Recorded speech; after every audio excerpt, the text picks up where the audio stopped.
Eternal is the name of the new Stratovarius album, and it's actually a really good word that could be used to describe the band themselves.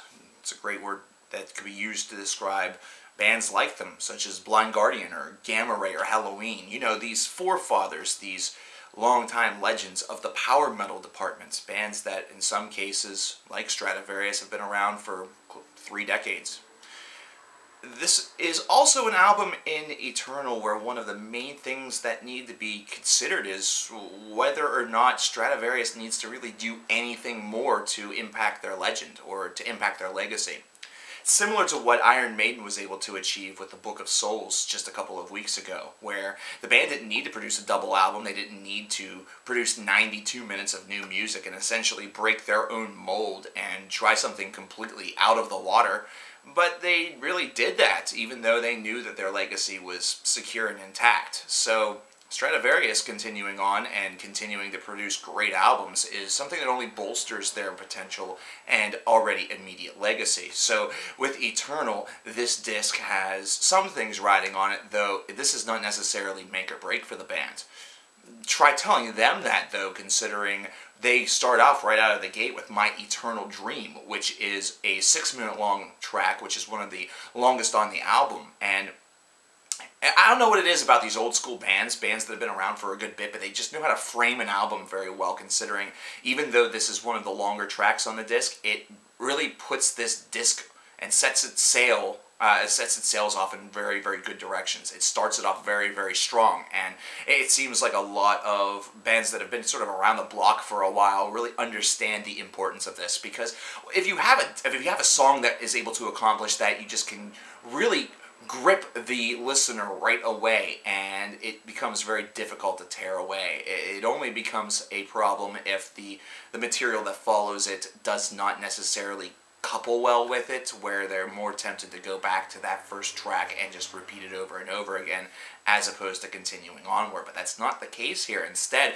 Stratovarius with My Eternal Dream is able to really just deliver a very, very solid first track, a very great full band effort before really launching into some of the more keyboard-heavy material and kind of introducing that style with the introduction and the body and framework of their music. Their overall writing on this disc continues to just feel like they're a band that just goes into the studio, writes the way that they always do. They don't really need to tweak what they do all of that much. They don't necessarily need to give it a comb over or anything like that.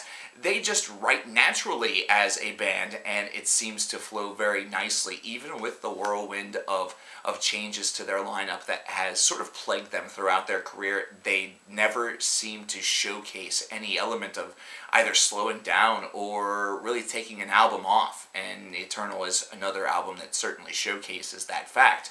As you really go through this album, you start to understand why power metal is such a beloved franchise, or such a beloved genre of music. It's one that just captivates you. It has a lot of energy. It's very intoxicating the way that this music grips you, and I'm thinking of tracks such as Feeding the Fire, or especially In My Line of Work, which, if you look at that title, you really think it would maybe be like a country song or something like that, just from the title perspective, but it ends up being just this awesome power metal track that showcases why this genre of music is just so fiercely followed by individuals, with just the acceleration, the technical proficiency, the soaring vocals, and it's not something that is all about fantasy, might, and magic. It's something that can have a very real edge to it as well, as bands such as Stratovarius certainly prove. What I really do also enjoy about this album, what I've found to be sort of their bold moment, their bold piece of the puzzle, was Fire in Your Eyes, track number 9 off this 10-track affair, because it's one that is a slower, almost ballady style song. It's one that has a lot of heart, it has a lot of emotion, and a lot of emphasis on it, and I felt that this is a really bold move considering its placement on the disc. This is one that you would almost expect to be in the middle portion of an album in order to kind of give you a break between all of the solid and very aggressive material that's on here, and sort of being a transition from part A or side A to side B. Some folks would say that would be the way you would want to construct an album. That way it doesn't feel like it's being overwhelmed by one side of your material. I felt this was a bold move, and it was one that certainly paid off because it prepares you a little bit for, or you think that you're going to just be able to prepare for the epic finale, the Lost Saga, but in reality you're captivated by this song, so you don't have any opportunity to really prepare for the 11.5-minute long Blitzkrieg, which is to follow and finish this disc.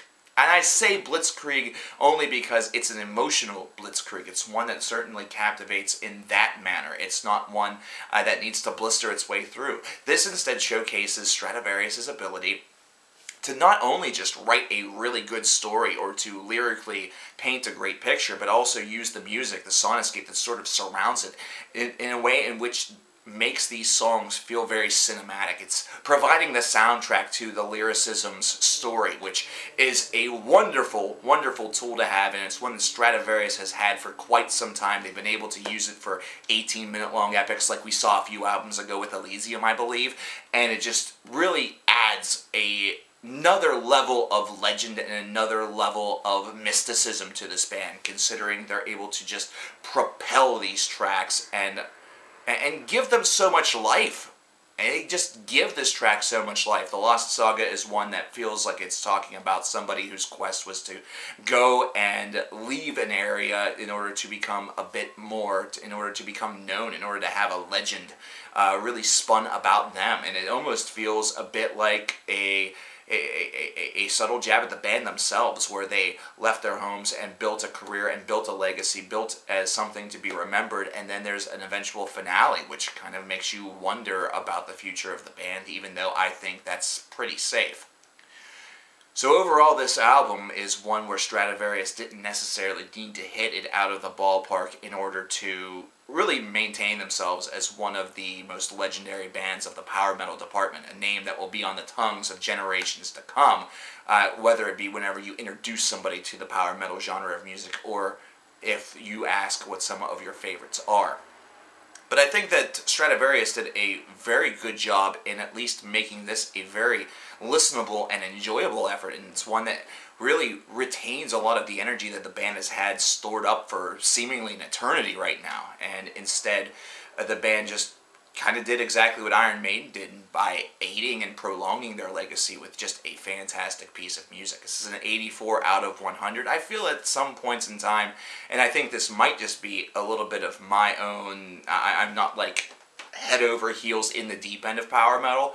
It's one that the sound can get a little bit samey or a very simulacrum going to it as the album progresses, but these guys also just change it up so much, and you're sort of just left marveling at their technicality and their songwriting, which is very tight.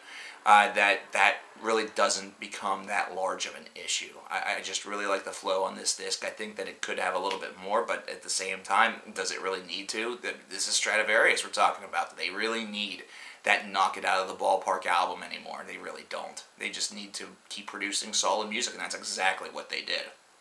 So what do you guys think about this album? What do you guys think about Stratovarius as a band? Let me know in the comments below, and we are going to have so much to talk about this week that there's probably something else coming in that I want to review. I'm going to get that, but yeah, you're going to want to stick around and subscribe because we have a lot to talk about this coming week, and if you're viewing this in the future, that means that we've talked about a lot, and you should still subscribe. That way you can go catch up. I'll talk to you later on Cover Killer Nation. I'm out. Later.